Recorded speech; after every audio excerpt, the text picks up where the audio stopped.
Main उद्देश्य है। बाकी जो जांच के पहलू हैं उनमें एक एक करके सवाल जवाब हो ही रहे हैं।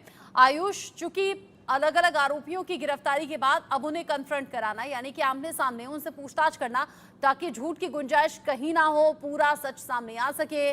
संजीव मुखिया की तलाश के लिए जगह जगह छापेमारी चल रही है। पटना, कोलकाता समेत 4 ऐसे शहर जहां पर 12 ठिकानों पर पहुंची सीबीआई।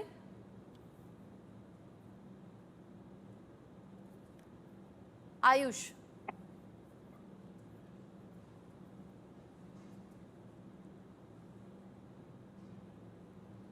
आयुष तक आवाज शायद नहीं पहुंच पा रही है। रितेश का मैं रुख कर लेती हूँ। रितेश, क्योंकि रॉकी की अभी ताजा गिरफ्तारी हुई है, लेकिन रॉकी जो कि लगातार आंखों में धूल झोंकने का काम करता रहा और उसने हर वो पैंतरा आजमाया कि वो आंखों में धूल झोंके और फरार हो जाए, लेकिन फाइनली पकड़ा गया है। जिस तरीके से रॉकी की कोशिश है, वही कोशिशें अभी संजीव मुखिया कर रहा होगा, क्योंकि वो तो फरार है।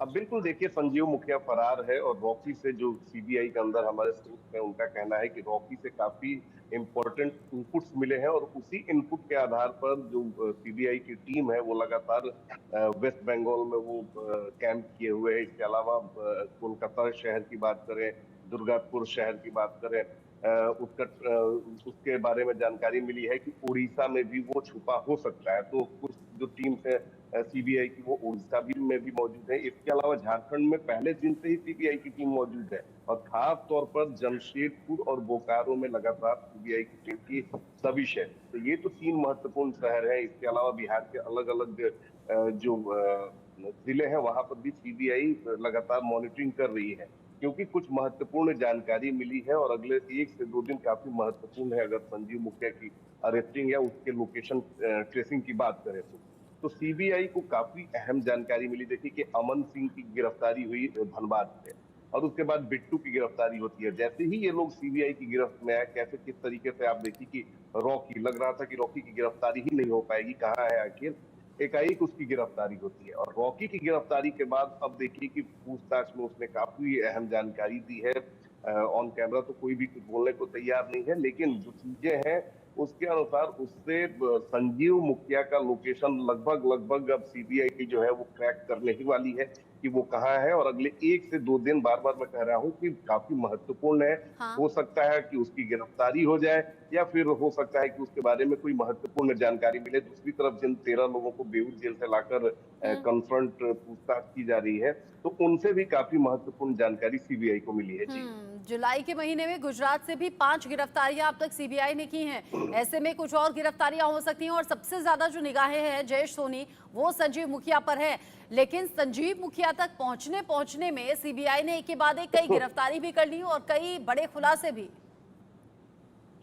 बिल्कुल, बहुत बड़ी जांच चल रही है। कई राज्यों के अंदर ये जांच फैली हुई है।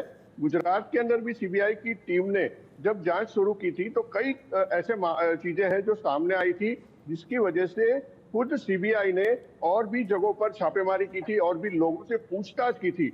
एक जो सेंटर था, जो कि जय जलाराम सेंटर, जहां से ये पूरा मामला सामने आया था, उसके चेयरमैन को भी सीबीआई ने गिरफ्तार किया था। उसके बाद उसकी रिमांड भी ली थी। उसके रिमांड के दौरान कई चौंकाने वाले जो तथ्य है वो सामने आए थे।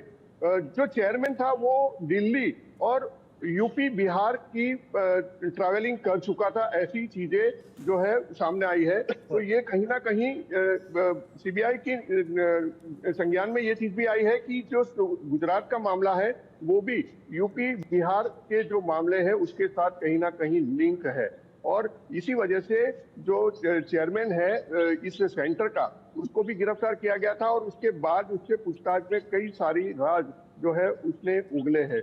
तो अभी जो स्टेटस रिपोर्ट कोर्ट के अंदर सीबीआई ने सबमिट किया है, उसके अंदर इन सारी चीजों का जिक्र किया गया है और आने वाले समय में गुजरात से भी और लोगों की गिरफ्तारी हो सकती है। यहाँ तक जानकारी मिल रही है कि कुछ पॉलिटिकल बैकअप भी इन लोगों को प्राप्त था। कुछ पॉलिटिकल लीडर्स जो है वो भी इनके साथ मिले हुए थे। कुछ ब्यूरोक्रेसी के लोग भी इसके साथ मिले हो सकते हैं। ऐसी आशंका भी सीबीआई के सूत्रों के द्वारा जताई जा रही है। हो सकता है आने वाले समय में इन सारी चीजों का खुलासा भी हो जाए और कुछ और गिरफ्तारी भी हो जाए। जिस तरह से बिहार और यूपी के अंदर जिस तरह से जांच आगे बढ़ रही है, उसी प्रकार से सीबीआई भी बहुत ही साइलेंट तरीके से गुजरात में भी जांच कर रही है, अभी बहुत सारे तथ्यों को वेरीफाई कर रही है। सीबीआई हो जांच सकता कर रही कि है, बड़े खुलासे हो verification- रहे हैं, लेकिन बावजूद उसके एनटीए का कहना है कि बहुत बड़ी धांधली नहीं हुई है। केंद्र सरकार कह रही है कि उतने बड़े स्तर पर धांधली नहीं हुई है। आयुष मेरे साथ में। आयुष, चूंकि एक तरफ तो सीबीआई जांच को आगे बढ़ा रही है, दूसरी तरफ कोर्ट में ऑलरेडी मामला है। 24 लाख परिवारों की निगाहें कोर्ट पर, इसलिए कि कोर्ट की तरफ से हो सकता है कोई कॉन्क्रीट फैसला सामने आए। लेकिन जिस तरीके से अभी तक की सुनवाई हुई है, जैसे कि पिछली सुनवाई टाल भी दी गई, अब 18 तारीख पर निगाहें सभी की हैं। 24 लाख परिवार इस कोशिश में हैं कि किसी भी तरीके से उनके फेवर में फैसला आ जाए। हालांकि एक बड़ा वर्ग ऐसा है, यानी कि एक बड़ी संख्या ऐसी है जो रीनीट की मांग कर रहे हैं। साथ ही साथ कुछ लोग ऐसे भी हैं जो कह रहे हैं कि भाई बड़ी मेहनत से हमने एग्जाम दिया। जावेद, मुझे लगता है इस बात को लेकर कोर्ट भी इन सभी पहलुओं को जान रहा होगा, समझ रहा होगा। बहुत कम बच्चे ऐसे हैं जो कह रहे हैं दोबारा एग्जाम नहीं होना चाहिए, बहुत बड़ी संख्या में बच्चे ऐसे हैं जो कह रहे हैं रीनीट होना चाहिए, हमें तो ठग लिया गया, हमारे साथ तो धांधली हो गई है, हमने बड़ी मेहनत की थी। ये जो 67 बच्चे नंबर 1 यानी कि 720 अंक पूरे पा गए, ऐसा तो हो ही नहीं सकता। इतनी अनियमितताएं ऑलरेडी सामने आ चुकी हैं, फिर भी एनटीए कह रहा है कि धांधली तो हुई है लेकिन उतने बड़े स्तर पर नहीं। देखिए, जिस तरीके से कोर्ट में, सुप्रीम कोर्ट में जो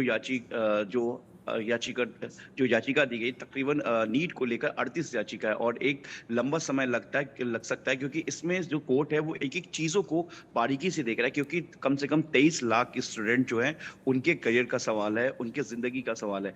जिस तरीके से सीबीआई ने अपनी एक रिपोर्ट इन्वेस्टिगेट में सबमिट की है, जो इंडिया न्यूज के पास वो तमाम पॉइंट्स है जो सीबीआई ने उस सुप्रीम कोर्ट में एक अपनी रिपोर्ट दी है जो इसके इन्वेस्टिगेशन से जुड़ी हुई है। सीबीआई ने तमाम एक एक कड़ी को, ओसिस स्कूल से लेकर बिहार, झारखंड, उसके अलावा गुजरात और महाराष्ट्र और राजस्थान के तमाम इन्वेस्टिगेशन को उन्होंने एक रिपोर्ट में कि किस तरीके से सीबीआई ने एक एक जो कड़ी है, किस तरीके से एक पूरा नेक्सस जो स्कैम किया गया, किस तरीके से एक बेनिफिट सेंटर दिया गया, किस तरीके से जो अलग स्टेट के स्टूडेंट हैं उनको लाकर गुजरात और राजस्थान में एग्जाम दिलाया गया, और कैसे प्रॉक्सी कैंडिडेट का जो स्कैम है और किस तरीके से एक मोटा रकम, यानी कि एक सीट के लिए तकरीबन 10 लाख रुपए तक का एक पूरा पेशकश लिया गया।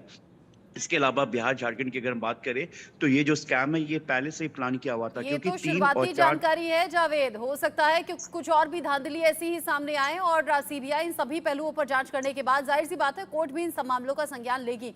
बहुत शुक्रिया आपका जावेद, जयेश सोनी, रितेश मिश्रा और आयुष मेरे साथ में जुड़ने के लिए, ये सभी जानकारी दर्शकों तक पहुंचाने के लिए।